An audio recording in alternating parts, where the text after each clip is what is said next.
Olá, tudo bem? Direto dos estúdios da B3, eu sou o Carlos Sambrana e converso com Fredi Rabá, CEO das marcas de relógio Tag Heuer e Swatch no Brasil, sobre o mercado de luxo no Brasil. Fredi, você, além de ser CEO dessas duas marcas e de trazer outras marcas de relógio para o país, você é presidente da Associação Brasileira das Empresas de Luxo, a Abrael. Sim. Quais são os desafios para esse setor crescer e ganhar mais relevância no país? Bom, a Abrael, a gente montou ela em 2008. Ela nasceu como um fórum para conversar entre nós. Todos nós nos conhecíamos, sabíamos que era, mas nunca não tínhamos um fórum para todos estarmos juntos conversando. Todos, você diz as grifes. Todas as grifes internacionais e até as nacionais também do mercado de luxo estarem conversando. São quantas grifes hoje? Hoje são quase 60 grifes que são sócias da Abrael, dentre 100 grifes ao todo que tem no Brasil. Então, assim, a gente tem uma maioria bem expressiva lá dentro. A grande dificuldade no mercado de luxo no Brasil é ser percebido como um segmento importante pelo governo. O governo precisa ver que nós somos não só a cereja do bolo, não somos só o supérfluo, nós somos um objeto de desejo e um objeto de motivação para todo mundo se qualificar melhor. Então, qualificar o serviço, qualificar inclusive o consumidor. Eu dou um exemplo muito simples que acho que todo mundo vê. Há pouco tempo atrás, GPS no carro saía só em carros de altíssimo luxo, caríssimos. Hoje você tem GPS em carro popular.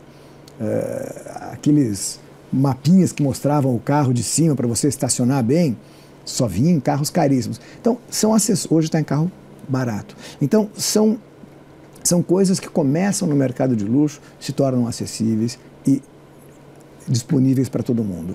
Esse é o objetivo e é isso que o Brasil precisa enxergar. Muitas vezes, eu já ouvi isso diversas vezes, o pessoal falar: por que a Louis Vuitton não monta uma fábrica no Brasil? Por que a Rolex não monta uma fábrica no Brasil? Por que a TAG não monta uma fábrica? Porque perde a essência, né? Não só isso. O mercado de luxo é como alta costura. Alta costura ou é feita em Paris ou não é alta costura. O relógio ou é suíço ou não é relógio de luxo.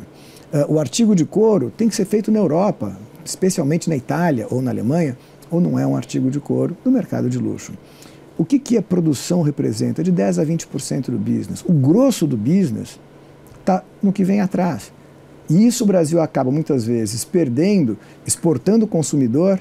Exportando o consumidor, ele exporta emprego, ele exporta imposto e ele exporta muita divisa. Ele podia reter tudo isso no Brasil se ele deixasse o mercado de luxo trabalhar de uma maneira mais internacional. O que precisaria ser feito? Eu acho que a primeira coisa que você tem que fazer é uma visão diferente sobre os impostos que são cobrados no mercado de luxo. Qual é o nível de taxação? Você tem impostos hoje. Como imposto de importação, ele varia de 20% a 35%. E você tem, claro, toda a cadeia de impostos brasileira que também encarece muito o Brasil. Você tem uma logística, isso também não é uma coisa que você muda de um dia para o outro, mais complicada, o que torna o Brasil um mercado, apesar de muito desejado, um mercado onde as pessoas olham e falam: poxa vida, o que eu estou fazendo aqui? É um mercado difícil, é um mercado de baixíssima rentabilidade, mas é um mercado de muita perspectiva o dia que o país acordar. Quanto que movimenta esse mercado no país hoje? É muito difícil a gente falar, porque você pega, por exemplo, o mercado de luxo. Quantas vezes você vê pesquisas que falam 2 bilhões, 3 bilhões? Depende do que você coloca dentro dele. Você vê no nosso ramo, a gente tem o hard luxury, que pega essas peças sólidas, perenes, que vão de pai para filho, que é relógio, que é caneta, que é joia, acessório. Ou você tem a moda no mercado de luxo também, que é grande. Ou você tem gente que inclui barco, avião, carro. Então, é um mercado grande. Você vê, na própria Abrael nós temos empresas do mercado automobilístico que estão lá dentro. Como quais, por exemplo? Você tem a Audi que está conosco, você tem acho que você tem a Porsche que estava conversando conosco. Então, assim, tem empresas que entendem, elas são do mercado de luxo, elas querem conversar conosco. Você tem uma ideia de quanto que gera de empregos esse mercado? Olha, eu acho que deixaria muita gente impressionada porque com certeza nós geramos quase tantos empregos quanto fábricas de automóveis. Ah, fábricas de automóveis geram empregos indiretos. Sim, nós também. A gente só gera empregos indiretos. E, quer dizer, claro, do meio, mas assim, as lojas, é muita gente, mas isso pode multiplicar, Carlos, por 10.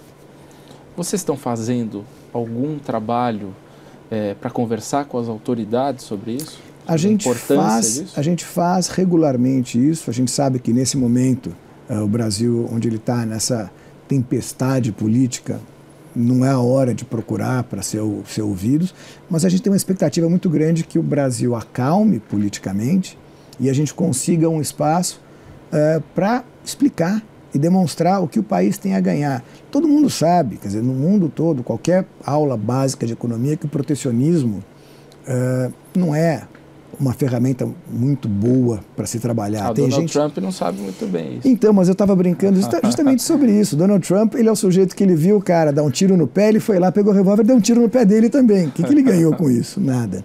O protecionismo nunca ajudou ninguém. E o Brasil sabe disso. Só precisa colocar em prática. Fredi, outra coisa que eu te pergunto é o seguinte, também não tem aí um pouco de preconceito com o setor, muito até por conta do discurso dos próprios executivos do setor de luxo? Muitos dizem, porque o Brasil está bombando, o setor de luxo no Brasil é impressionante, mas qual é a realidade desse setor? Ele é tudo isso mesmo? Ele está faturando bilhões, as empresas estão vendendo como água, enfim, eu queria que você me desse uma visão um pouco mais racional sobre isso. Sobre é muito engraçado ouvir o pessoal falando, o pessoal dando entrevista, o Brasil está bombando, crescemos 20%, crescemos 2 dígitos, e realmente muita gente que opera no mercado de luxo, muitos executivos, tem esse discurso. Desculpa, eu estou nesse mercado há 30 anos, esse discurso é totalmente furado, é uma regra que alguém inventou e falou que é bacana você dizer que só tem bonança no mercado de luxo. Que a crise passou longe do mercado de luxo. É óbvio que tem crise no mercado de luxo também. O mercado de luxo ele é movimentado da seguinte maneira. São clientes com alto poder aquisitivo, que compram por um motivo puramente emocional de se presentear ou presentear alguém por ter conseguido alguma coisa bacana. Esse cliente, ele normalmente tem dinheiro. Numa crise, ele continua tendo dinheiro. Só que a motivação dele para consumir despenca. Por que eu vou estar consumindo se eu estou demitindo, se eu estou fechando fábrica, se eu estou vendo gente sofrendo no mercado, se eu estou vendo desemprego? Eu não vou consumir. Eu me retraio, eu paro de consumir. Eu fico com o meu carro velho, eu fico com o mesmo... Para que eu vou presentear com que motivo? Agora, quando a coisa começa a aquecer, o mercado de luxo ele realmente é um dos primeiros a sentir.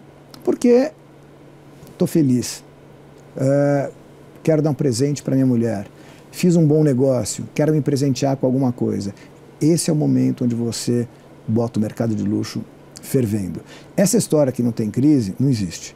Tem crise sim, o mercado sente as crises. Eu posso te dizer tranquilamente, o ano passado, acho que foi um ano terrível para o mercado de luxo como um todo. E te digo, o Brasil ano passado representou, em termos mundiais, 60% do que ele foi em 2008, que também não era nenhuma maravilha, mas em 2008 o Brasil era quase o dobro do que ele foi no passado. Do mercado que é hoje. Falando em 2008, a gente teve ali a Daslu em 2007, que foi aquela baita loja que foi criada, um monte de grife vindo para o Brasil, aquela euforia com o Brasil. Isso prejudicou também, depois que se descobriu a sonegação fiscal e de que a loja foi fechada, enfim, isso atrapalhou o desenvolvimento do mercado de alguma forma? Olha, sem dúvida, como imagem, fica uma mancha muito grande. Você não pode ter uma coisa dessa no mercado, isso atrapalha, ninguém gosta de ver o outro fazendo coisas erradas. Ninguém, nem o consumidor, nem quem está no ramo, nem quem está fora do ramo. O que aconteceu ali, você tinha uma empresa que cresceu, talvez antes de conseguir se estruturar, tendo os seus problemas fiscais graves, aparentemente, mas que representava mais de 50 marcas estrangeiras aqui no Brasil. Ela importava da maneira dela essas 50 marcas, e as 50 marcas olharam para o mercado brasileiro como um mercado com grande potencial. Poxa vida, de repente, uma operadora local consegue fazer todo esse sucesso e ela monta quase que um Harrods aqui no Brasil. Era uma operação, se você me perguntar, acho que o Brasil poderia ter preservado, porque não é fácil você montar um Harrods. Você só tem Harrods na Inglaterra. Fez os seus erros, pagou muito caro por isso. As marcas se viram órfãs porque não tinham mais ninguém para operá-las e falaram, nós temos um mercado que a gente sabe que consome, tem potencial. Se uma operadora local conseguia trabalhar e conseguiu crescer tão rápido com 50 marcas, vamos nós para o Brasil. E vieram. Todas essas marcas vieram baseadas no que viam de resultado de vendas de uma operação local. Muitas sem fazer pesquisas necessárias, muitas sem entender direito o mercado brasileiro. Chegaram com muita força, com muita vontade. Você tinha, antes da Daslu, fora as marcas que estavam lá dentro, você tinha umas 15 marcas operando direto no Brasil. Você chegou a ter em 2010 perto de 150 marcas. Então você tinha um mercado consumidor em torno de 4 milhões de habitantes antes, que era o alvo para você conversar. De repente esse mercado, talvez com o enriquecimento do Brasil, passou de 4 para 6. Uau, 50% de crescimento, mas você tinha 10 vezes mais marcas operando no Brasil, dividindo essa mesma clientela. Exatamente. Então, foi uma euforia, chegada de marcas, encheram os shoppings do Brasil todo, você viu pipocarem shoppings voltados para o mercado de luxo no Brasil todo, e depois o mercado caiu na realidade. E muitas caíram do Brasil. Muitas saíram do Brasil. As marcas chegam com bastante barulho, muito marketing, e vão embora em silêncio. Por isso que a gente não lembra. Mas se você for elencar uma lista, não tem ela comigo aqui, você vai levar um susto a quantidade de marcas que já foi embora do Brasil. Tá ok, Fredi. Muito obrigado. E no próximo bloco conversaremos sobre gestão e liderança no momento de crise.